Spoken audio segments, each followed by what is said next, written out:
18 bodyguard ni Saldico, mapapahiya ho lalo sila. Lalong-lalo ka na, Tulfo Brothers. Ano niya mga tao kay Tulfo Brothers? Dublin yun naman. Ang mga mali-malitang diniliver sa inyo, lalo ka na, Soto at Lacson. Sindikato, si Soto, si Lacson, sindikato, si Soto, si Lacson, sindikato, si Soto, si Lacson, sindikato, si Soto, si Lacson. Pero may boss sila. Ang boss nila ay si Marcos at si Romualdez. Dito po, dadagsa ang taong bayan na uhaw na sa katotohanan. Uhaw na po kami sa katotohanan at sa tubig na malamig. Dito, kung may EDSA 1 noon na pinoproteksyonan ang paghuli kay General Ramos at si Secretary Enrile, dito rin po sa Senadong ito, magigising ang taong bayan, poproteksyonan natin ang demokrasya natin! Mga kababayan, ang sinasabi ni Tatay Rane, ang bagong EDSA ay sa kalsada ng Senado. Ang bagong EDSA sa kalsada ng Senado. Ang bagong EDSA sa kalsada ng Senado. Ang bagong EDSA sa kalsada ng Senado. Ang people power ng EDSA sa harap ng Senado. Padating na po ang sambayanang Pilipino! Dumadagundong, Tatay Rani, ang sagot namin sa anunsyo mo na nakakatabang puso. Ganito lang yun, mga kababayan, samahan niyo kami ni Kay Eric at kay Tatay Rani sa anunsyo na yun. Lumalakas, lumalawak, lumalaban! Lumalakas, lumalawak, lumalaban! Lumalakas, lumalawak, lumalaban!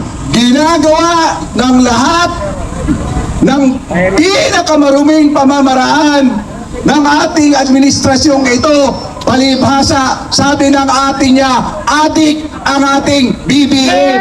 Mag-resign ka na. Ayaw namin sa Pangulong adik. Mag-resign ka na. Ayaw namin sa Pangulong adik. Mag-resign ka na. Ayaw namin sa Pangulong adik. Kung hindi ka adik, hindi mo magagawa ito sa sambayanang Pilipino. Very good, Tatay Rani. Malinaw. Naawa na ako sa ating mga kapulisan. Pero alam ko, sa puso, kasama natin sila. Mabuhay ang Philippine National Police ng taong bayan. Samahan niyo si Kay Eric. Mabuhay ang Philippine National Police ng taong bayan at ng sambayanang Pilipino. Ready? Go! Mabuhay ang Philippine National Police ng taong bayan at ng sambayanang Pilipino. Ayan mga kapatid, paunti ng paunting, paparating ang mamamayang Pilipino upang ipagtanggol ang ating demokrasya ng ating bayan. Sabay-sabay nating ipaglaban ang katotohanan, ating ipagtanggol ang mademokrasya laban sa mapangaping Administrasyong Marcos. Tama at ang sagot natin, Vince, samahan mo ako. Samahan niyo si Kay Eric para naman tayo ay ma-inspired. Bayan, bayan, bayan ko. Bayan, bayan, bayan ko. Di patapos ang laban mo. Di patapos ang laban mo. Gobyernong magnanakaw. Gobyernong magnanakaw. Itakwil mo, labanan mo. Itakwil mo, labanan mo. Sabay, sabay, sabay. Bayan, bayan, bayan ko. Bayan, bayan, bayan ko. Di patapos ang laban mo. Di patapos ang laban mo. Gobyernong manloloko. Gobyernong manloloko. Labanan mo, itakwil mo. Labanan mo, itakwil mo. Ay tatagundong at pilit na tutuwid sa lansangan ng labas ng Senado sapagkat dadalhin natin ang diwa ng EDSA mismo sa harap ng Senado sa araw na ito. Vince, tawagin natin. May tagapagsalita ka muna dyan habang tayo'y magsisimula sa program natin, Vince. Tatay Rani, Dami na ng tao dito, mag-sample program muna tayo. Everybody please, tayo ay aawit ng lupang hinirang. We request sa may mga hawak ng flag dito na po sa harap. Okay, Vince, where are you? Oliver? Dito po tayo, brother. Napakainit na. Baka tayo naman ay matulog. Oo nga, no? Para ma-heat stroke tayo. Di ba nang ma-love stroke, wala nang ma-heat stroke. May pirma dyan. Dito tayo, Vince. Halika, Vince. At baling ma-heat stroke, huwag lang magnakaw sa kaban ng bayan to, Ate Marcos. Everybody, lupang hinirang, do you have there, brother? Ang tirador ng bihon na si Brother Payat. At mukhang inaayos pa. Grounded ang cellphone, palitan na ng internet. Shutdown. Sa init. Okay na ang lupang hinirang. Lagi ng matanda. Dito. Everybody, ilagay po natin ang ating mga kamay sa ating dibdib. At sana, habang inaawit natin ang ating pambansang awit, mga kapulisan, pakinggan po natin at damhin ang ating inang watawat ng ating bayan. Ayun. Na pinagtanggol ng ating mga naging hero ng ating naging pambansang bayani upang manaig ang ating demokrasya ng ating bayan. Okay na? Okay, start it. Share the live tayo, share the live. Grounded talaga siya. Iakapela mo na, Vince. Na hindi man ang music mo nung elementary ka. Kaso baka magsiuwian ng mga to. Oh, sige. Pwede na. Brother Oliver, come here please. Oh, sige. Dito ka namin sa gilid.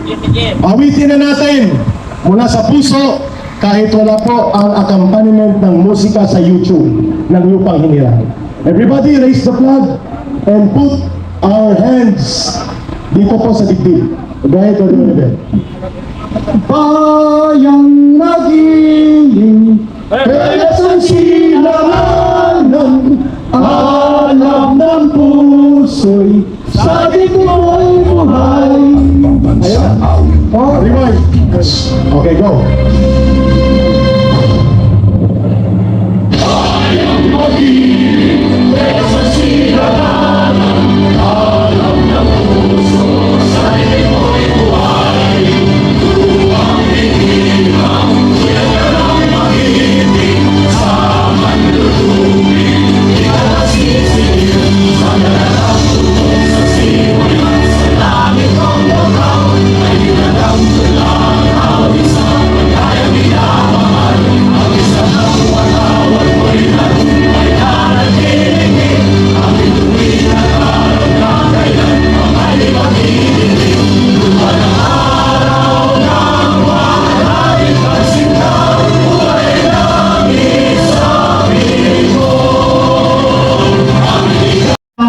Doon natin ilabas ang kabaong doon. Ito po natin kasi mas may optics po yan, may value sa ating mga visual optics presentation ng ating teatro ng protesta. Vince, announcement lang. Mayroon pang deklarasyon. Ikot na natin. General Dao, sir. Hindi na pinapapasok ang ating LED. Can you help negotiate? Araw-araw naman nandito yan eh. Nandito yan araw-araw. Sa mga kapatid natin mga pulis, ipapasok lang po natin ang LED sapagkat yan ay bahagi ng aming entablado. Ayun po. So, in-negotiate po natin mga kababayan, retired Colonel Priasa, retired General Daus, and taga-UPI na mga retired. Baka gusto niyo pong tumulong for negotiation para ipapasok po natin ang ating LED. Maliit na bagay ang ating hinihinging pabor at understanding sa mga pulis. Sinayin na po kami. Payagan niyo na po yan. Huwag na po natin yan harangin ang LED vehicle at ang aming big na tabaong. Okay, ang tabaong po itawid ka na natin siguro, Vince. Pakitawid naman po dito yung kabaong kasi mag-ano naman yan. Gagaan na yung tabaong. Kasi ang bangkay ng tabaong ay Tapos mag-negotiate itong ano kasi hindi na daw pinapapasok eh. Tignan natin kung tutuluyan ba na papapasokin mga boss. sa ating bansa. Nakikipag-negotiate na yung ano. Ito mga Ganito ha. Ang usapan dito, clearing kami ng 6 o'clock, 7. Pero magsimula na kami. May sinadmit kami permit ha. Yan. May sinadmit kami Alasaan yung permit. iso people din natin kausapin. Oo. Kausapin Papuntahin mo rito, Brad. Papuntahin mo rito. Yung ano. Hindi po pwede yung na ano. Ano po yan? Kasi ayaw nila papasukan. Kasi kung araw-araw natin ginagamit yan. Anong ano. Kasama kasi yan. Mas may permit kami raon. Ang sabi na, ang ano dito, alas 7 ng morning or ano, i-clear niyo yan. Pero pag once na magsimula na yung... Wala ka pa katukulan. Wala balik. May tama ito. Hindi lang namin. Hanggang pagtalang ka lang. Nila, ibalik yan. Pagpuntahin dito, hindi tayo pupunta. Ano? Sila pupunta dito. Hindi tayo. Narinig niyo yung sinabi niya? Oh, kung pamilya niya yung nakahiya niya. Kasi sabi, ano yan? Okay na. Oh, di ba? Sige, pasok Okay na daw, okay na, papasok na. Oh, yun. Tanggalan niya bang mo ah. Anak mo! Oo, papasok na. Sige na. Kaya mga kababayan, ayan, ipapasok na daw to eh. Mabalik ka sa Hindi, ito mga ito naman kasi wala ano yan. Wala lang talaga yan. Yung commander yan. Ganyan din kami noon. Hindi natin dahil ano eh. Ito mga Nag-retire na lang tayo din. ordinary yung ano to. Ayaw din nila nandito. Biro, init-init. Tapos yung officer nila nandun sa malilim. O, yan ang ano. Nakaibahan namin sa inyo. Pulis kami mga AFP pag ano yung... Kasi habang, yung sinusuppress ano namin, boss kami. namin, pag mali, hindi namin sinusunod. Kayo, kahit mali, susunod ninyo.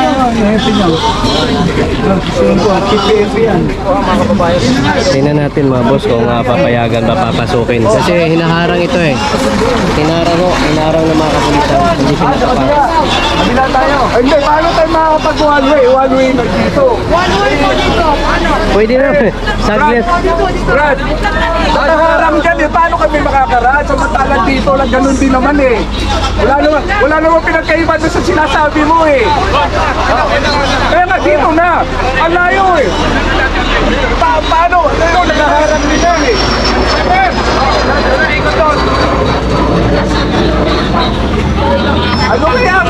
Ano kaya problema pagkaiba? Iikot pa kayo sa rito. Anak ng teteng oh. May permit kami.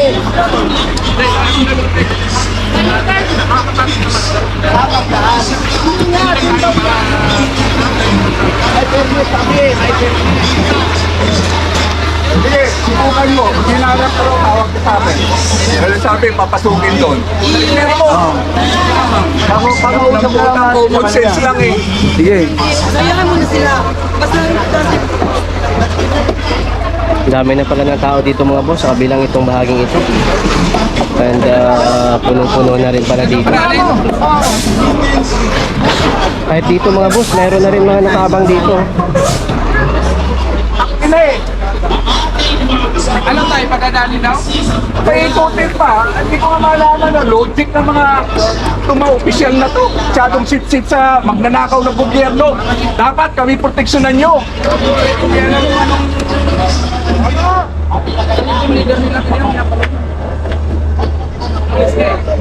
Logic to. Pero ba ikutin pa dito?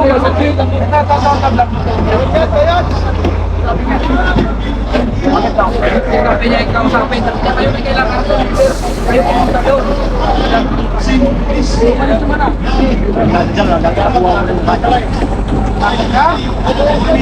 Ang kumang ko na hindi sabi ko pag tumaupak na siya. Magpalaya sa iyo na kaya na.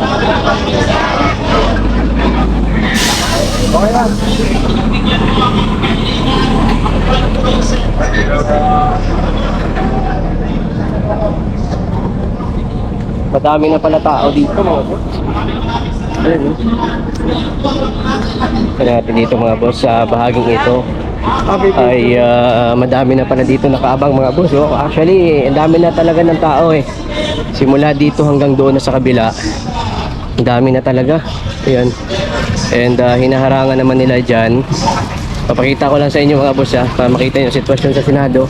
Kaya meron pa mga nakaano dyan. And patuloy po mga boss na dumarating yung mga kababayan po natin para support sa ginagawang investigasyon ng 18 ex-marine dyan sa Blue Ribbon Committee.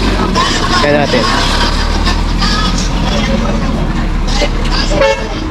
Actually dito sa bahaging ito, ano na rin, tawag nito, marami na rin mga boss.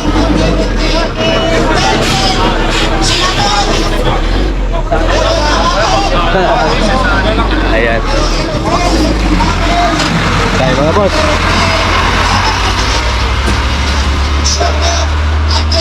Dami na rin tao dito mga boss.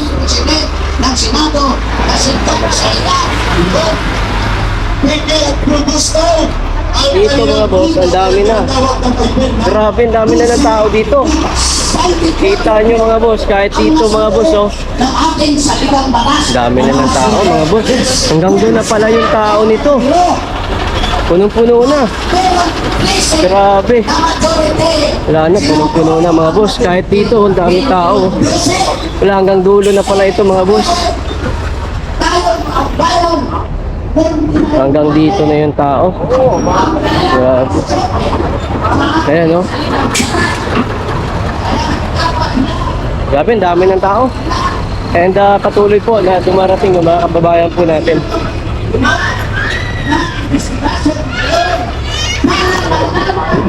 Na ang Grand Master ng mga pagnanakaw dito sa ating bansa ay mismo dito ang bangag, buwang, walay buo, bubo na Pangulo, si Bebeng Bangag Bongbong Marcos. Dami ng tao mga boss. Tanang tinong damdamin natin ang huling linya.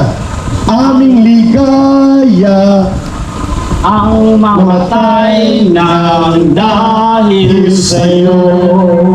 Yan po ay panawagan ng ating bayan para sa bawat Pilipino na nagmamahal ng demokrasya at kalayaan. Ang kalayaan at demokrasya, Vince, ipinaglalaban, hindi inihingi, hindi niluluhuran. Ito'y ipinagtatanggol, ito'y ipinaglalaban. Please remain standing and we will call on Brother Oliver Reyes to lead our community prayer. And then prepare ka, retired Brigadier General Warlito Salonga Pascual Taos. Go ahead, Brother Oliver. Manalangin po muna tayo sa Amang Diyos sa buong may kapal. Amang Diyos, nandito po kami sa oras na ito, nananalangin at lumalapit sa iyo at lumuluhod at humihingi ng habag at biyaya, Ama, na alam po namin na sa paghihirap po ng bawat Pilipino ay alam po namin na didinggin mo ang panalangin po namin upang magbago at may bago na po ang bagong gobyerno. Dahil sa oras na ito, Ama, punong-puno na po ng kahirapan, kagutuman, lahat po ng paghihirap ay dinanas na ng mamamayang Pilipino. Kaya sa oras na ito, Ama, dinigin po namin at kami po nilalangin sa inyo na bigyan mo po kami ng kalakasan. Lahat ng nandito, ang aming Tatay Rani Ludovico, ang aming konsyal, nagpapasalamat kami, Ama, dahil patuloy siya na talagang pinaglalaban ang mamamayang Pilipino at ang bansang Pilipinas. Ang mga kapulisan na nandito, ang 12 senador na mga demonyo, kami po ay nananalangin sa kanila na magkaroon po sila ng isa pang kaisipan na makita po namin na talagang lubog na sa kahirapan ang bayang Pilipino. Kaya sa oras na ito, mabigyan po muna kalakasan ang bawat isa sa amin dito. Ang 18 Marines na nandito na po at buksan din po ang kaisipan ng ating DILG Secretary John Vic Remulla, ang mga kapulisan na nandito, ang mga NBI, ang mga makabayad na nandito. Sana po magsama-sama tayo. Itagulit po natin, baguhin ang ating gobyerno. Palitan po natin ang ating presidente. at makamit po natin ang kalayaan at kapayapaan ng ating bansang Pilipinas. Kaya sa umagang ito, muli po kami nagpapasalamat and everybody say Amen! Amen. Maraming salamat, Brother Oliver Reyes. Sa simpleng pagpupulong-pulong natin sa harap ng Senado, pakinggan natin ang boses ng isa sa mga retirees from the Uniformed Services, si dating Brigadier General Retired Warlito Daos. Kuya, dito lang para masyado Yan, para hindi ka masyado Umaga po sa inyong lahat. Ako po ay nagpapasalamat. Dumating po yung tropa namin, mga retired Manila Pilots, mga retired na PNP Police po. Pinamumunuan po ni Colonel Opiasa. Colonel Opiasa, paki-coordinate na sa police dito, papayagan yung Retired Colonel Opriasa ng Manila Police District dati. yung Yung lead wall. dati yung natin yung Green siya tayo pero lead wall siya. red wall. Lead wall. As per request ni Tatay Rani, total, hindi naman ito makakaabala sa Colonel, okay, coordinate. Narito po kami, 10 ng aking mga kasamahan, mga retirees ng PNP, guardians, na mostly po ay sa armed forces, ng uniform, iba't ibang uniform na, Daos, excuse me sir. Pwede na daw ipasok ang LED wall okay. at dyan na lang dadaan po sa mga kaibigan nating mga PNP at ibalik na lang nila ang kanilang harang pagdaan po ng LED wall. Sa driver po ng LED wall, tinatawagan po namin kayo kung nakikinig dyan ng driver ng ating LED wall, pwede na pong mag-proceed sa harap dito. Retired Colonel Opriasa sir at Colonel Jonathan Galang, pag-coordinate na lang po ng ating mga participants dyan at ng ating LED wall. Go ahead, General Daos, yung mensahe po ninyo sa makasaysayang pagtitipon na ito ngayon. Ako po ay nagpapasalamat sa buong may kapal at walang nangyaring insidente po sa pagpasok ng ating mga bagong hero nitong era natin to, ang 18 brave soldier. Saludo po ko. Ibulatlat niyo po lahat ang ating mga ebidensya at lahat ng magnanakaw sa ating lipunan, sa ating bansa. At pag napatunayan po natin na sila talaga ang may sala hanggang doon sa pinaka-mastermind na kumpleto, alam ko kumpleto po ang ebidensya dahil sinasabi rin sa akin, sa aming grupo na yung wag po kayong atras hanggang sa bandang huli. Ito na po ang simula ng kalayaan at mabawi natin ng dignidad ng Pilipino. Itong mga fake, dahil hindi ko kinikilala yung 12 senators na nag-take over daw kahapon. Although, Supreme Court lang ang meron tayong legitimate, legal na Senate President, si Senator Alan Cayetano. Itong mga nagpapanggap na sila daw ang legit, huwag po kayong maniwala doon. That is fake according to the Constitution. Itong magkapatid na tarantado, nek-nek yun na magkapatid na tulpo. Noon pa, yung kuya ninyo, yung teniente pa ko, nag-inkwentro kami niyan noon.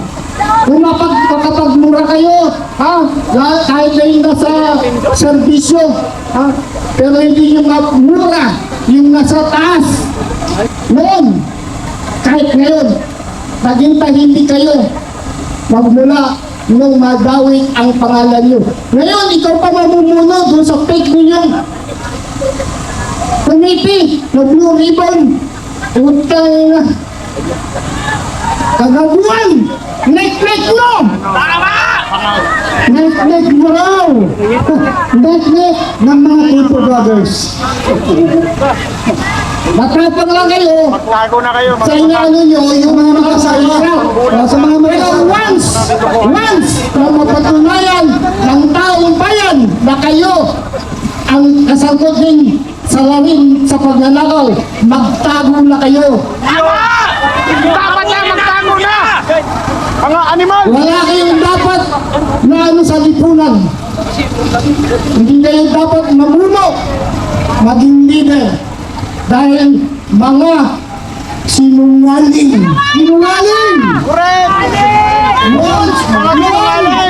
Noon, inaano nyo, si Risa Hontiveros, si Krililing, Natakot na! si Makaka-stroke tayo. Thank you, Vince, for the reminder. Move forward. si Krililing, at saka si Chico Pangilinan. Pero ngayon, ano? May video na pinadala si Saldico. So, we expect na sana mapagbigyan ito ngayon. Ito na ang dahilan kung bakit ayaw nila. Ang halos 80% ng mga miyembro ng House of Representatives po ay involved sa pagnanakaw. Kaya sila ay gustong ipa-impeach si Sara Duterte para hindi sila habulin sa susunod na administrasyon at hindi sila makukulong. Yan ang purpose nun eh. Pero wala silang 16. Kulang sila. 12 udas lang sila. Yes. Okay? So, mayroon pang magsasalita na gustong si Colonel Barcosa, dating Special Forces, Philippine Army, retired at mahigit 30 years in service. Si Colonel Barcosa po ay retired na, but never tired. Tama ba, sir? Retired, but not tired. Okay, ang magandang tanghali sa ating lahat, no? Nandito ako ngayon bilang representante ng SFGF. So, alam mo ang meaning ng SFGF? Sovereign Filipino Guerrilla Force, no? Kasi yung aniskom natin, supposedly, sila magano ng mga reservists. Kung additional forces na ng armed forces, no? In the event of war, marami tayong pwersa na pwedeng tutulong sa atin. Since hindi nagawa ng EAP yan, no? Bumuo kami ng SCDF. Merong SCDF International at saka National, Luzon, Visayas, and Mindanao. So kami, wala kaming politiko na kinakampihan dito. Ha? Naantay lang namin yung final na hudyat. May ibig sabihin doon, ahantong kayo sa revolutionary government. Nakat ako 1987. No? Usong-uso yung kudita. Ang ginawa ko, nagpasayan ako ng Mindanao. No? Kasi ang kalaban doon, NPA lang, at saka yung mga MPLF, MILF. Yung dito sa Luzon area, ang kalaban, yung mga nagpupudita, no? Pares-parehas, no? Mga dating sundalo, bumaliktad, kalaban din, sundalo. So yun ang iniwasan ko noon, no? Nagpamindanao ako, patulog-tulog lang kami doon sa pansitan, walang kalaban. Kasi yung mga NPA, nakikiramdam din kung ano yung bagsak ng anong magiging resulta ng kudita. So para ngayon din, kiramdaman tayo. Pero tayo, kung ano yung tama, doon tayo. Ha? Walang politikaan. Kaya nagkaintindihan tayo. Ayos! 31 years na ako sa EAP, kaya lang nakikita ko na wala nangyayari. Kaya bumalik ako ulit, no? SNJF na. Kahit saan ibato, ha? Ibato dito sa Senado, sa Kongreso, sa Malacanang, kahit saan. Kaya ba niyang gawin yan? Gagawin namin! Gawin natin, basta alam natin na tama. Sama-sama tayo. Ayun. Pero nagkaintindihan tayo lahat. Alam niyo na kung ano yung sinasabing final lujat. Huwag tayo humantong doon dahil napakasaklap na. Okay, ha? Revolutionary government, walang gobyerno. Survival yun, survival. Okay. Matira, matibay. Yun lang. Maraming salamat.